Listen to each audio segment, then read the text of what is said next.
Reflexão bíblica. Primeira carta de Paulo a Timóteo. Capítulo 3. 1 Timóteo 3. Paulo estabelece qualificações para líderes na igreja, incluindo bispos e diáconos. Ele destaca a importância do caráter e da reputação na liderança da igreja. Bispos e diáconos.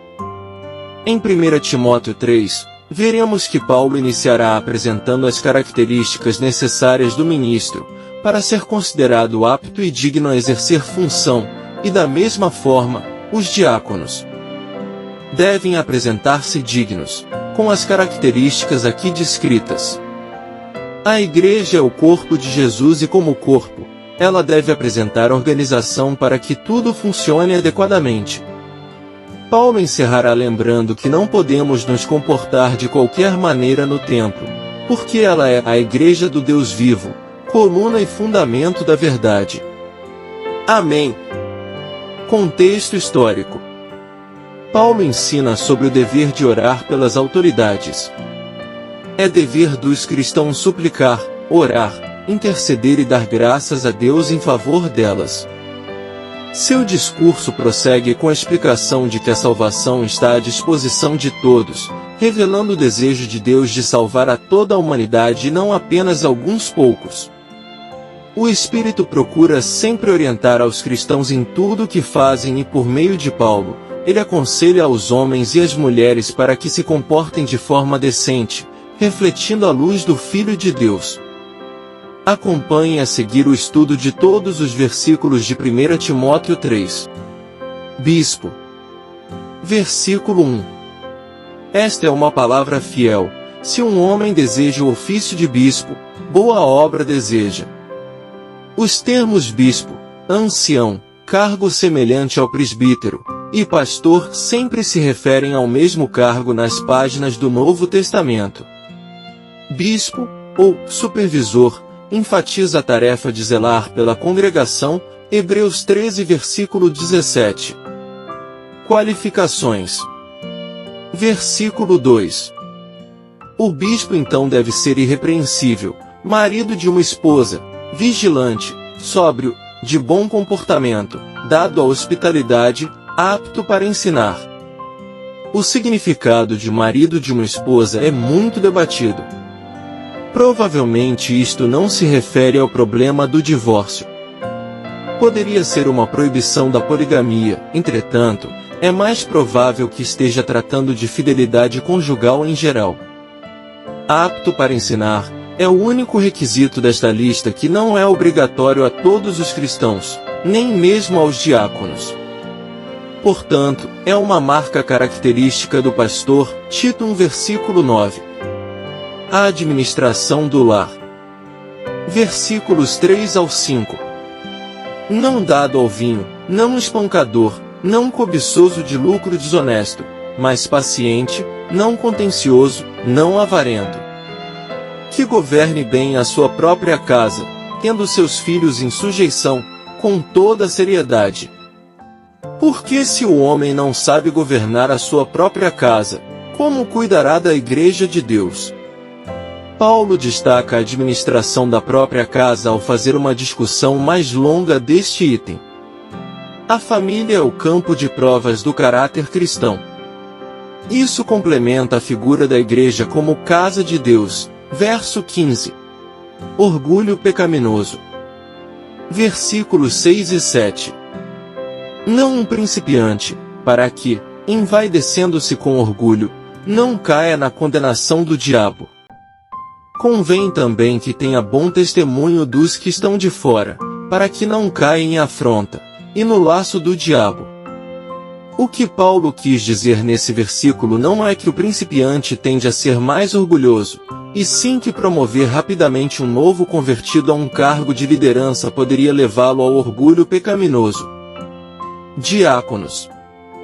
Versículo 8.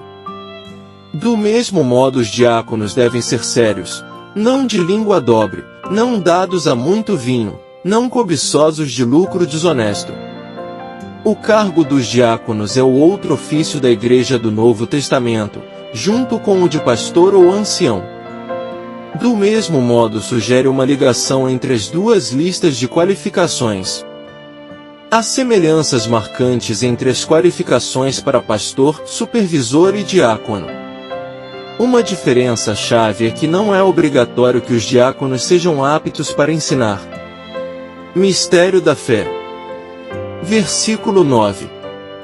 Guardando o mistério da fé em uma pura consciência. A palavra mistério, em grego, mysterion, é típica de Paulo.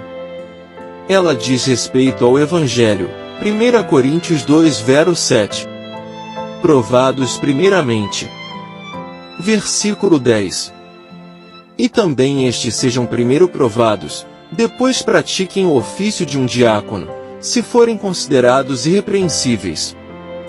A experimentação aqui descrita, supostamente seria feita pela igreja, sob a liderança dos pastores.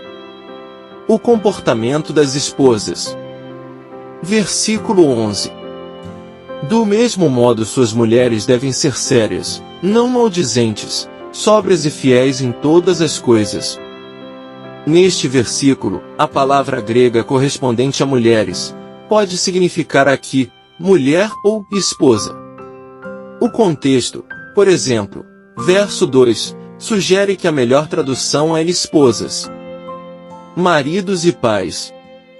Versículo 12. Os diáconos sejam maridos de uma esposa e governem bem seus filhos e suas próprias casas. Sobre maridos de uma esposa, ver nota no versículo 2. Recompensa. Versículos 13 e 14. Porque os que praticarem bem o ofício de diácono adquirirão para si uma boa posição e grande confiança na fé que há em Cristo Jesus. Escrevo-te estas coisas, esperando ir ver-te bem depressa. Este versículo ressalta o valor e a importância do ofício de diácono, mostrando dois resultados do bom diaconato. Boa posição indica respeito e apreciação da igreja por aqueles que a servem desta maneira. Grande confiança provavelmente se refere à maior confiança na fé que vem por meio do serviço e de ver as verdades do Evangelho provadas no ministério. Como se comportar na casa de Deus. Versículo 15. Todavia, se eu tardar, para que vós saibas como convém te comportar na casa de Deus, que é a igreja do Deus vivo, a coluna e fundamento da verdade. Este é um versículo importante em 1 Timóteo. Ele diz o motivo de Paulo ter escrito a carta e descreve a identidade e missão da igreja de três maneiras. Casa se refere à igreja como família de Deus, apontando para a liderança da família. A expressão Igreja do Deus Vivo destaca a igreja como o ajuntamento em que Deus revela sua presença de maneira mais clara. Dizer que a igreja é a coluna e fundamento da verdade significa que Deus confiou à igreja a tarefa de promover e proteger o Evangelho. Mistério da piedade. Versículo 16. E, sem controvérsia, grande é o mistério da piedade. Deus foi manifesto na carne, justificado no Espírito, visto pelos anjos, pregado aos gentios, crido no mundo e recebido acima, na glória. Mais uma vez, a palavra mistério se refere ao Evangelho, verso 9. Este versículo contém uma exposição poética do Evangelho. 5 importantes lições que podemos aprender em 1 Timóteo 3. Qualidades do líder espiritual. Os líderes espirituais desempenham um papel crucial na orientação e no cuidado das pessoas dentro da comunidade cristã. Eles devem ser exemplos de fé e conduta, refletindo os ensinamentos de Cristo em suas vidas diárias. A irrepreensibilidade e o bom testemunho são fundamentais para ganhar a confiança e o respeito da congregação, enquanto a moderação e a não violência demonstram uma abordagem equilibrada e amorosa em todas as situações. A hospitalidade e a habilidade de ensino são qualidades importantes para nutrir e instruir os membros da igreja. Vida familiar equilibrada. A estabilidade na vida familiar é vital para a eficácia do líder espiritual. Isso envolve ser um bom marido ou esposa, cuidando do relacionamento conjugal e cultivando um ambiente de amor e respeito em casa.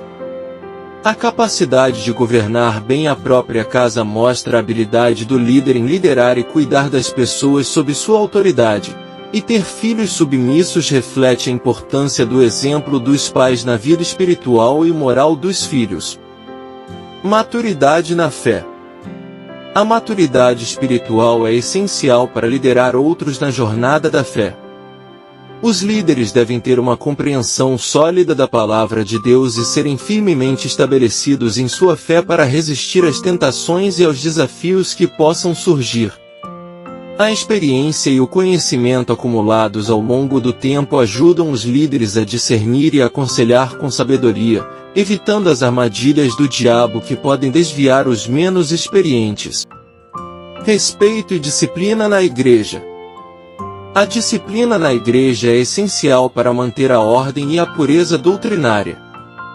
Os líderes devem ser respeitados e obedecidos, pois são incumbidos de orientar e proteger o rebanho de Deus. Isso não significa autoritarismo, mas sim liderança amorosa e responsável, baseada na autoridade e nos princípios estabelecidos pela palavra de Deus. A importância do testemunho público. O testemunho dos líderes da igreja não se limita apenas aos membros da congregação, mas também é observado pela comunidade em geral. É crucial que os líderes vivam de acordo com os padrões cristãos não apenas dentro das paredes da igreja, mas também em suas interações diárias com aqueles de fora. Isso ajuda a manter a credibilidade do Evangelho e evita que a reputação da igreja seja manchada pelo mau comportamento de seus líderes. Conclusão. Paulo, como sempre, não esquece de nenhum detalhe acerca de seu filho na fé, Timóteo. Aqui ele o ajuda como separar e consagrar homens ao cargo de bispo e diácono, detalhando todos os requisitos que eles precisavam demonstrar perante a comunidade. Hoje em dia, muitas igrejas já não seguem mais os ensinamentos de Paulo, que eram ensinamentos de Cristo, e consagram e separam sem cuidado e sem o tempo necessário para se conhecer os frutos de tal pessoa.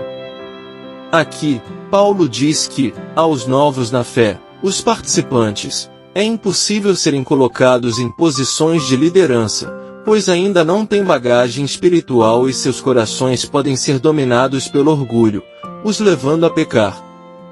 Como devemos ler e aprender de Cristo através das Escrituras? Não há nada que não seja explicado e ensinado em sua palavra. Graça e paz por parte de nosso Deus e Pai, e de nosso Senhor e Salvador, Jesus Cristo, estejam sobre nossas vidas.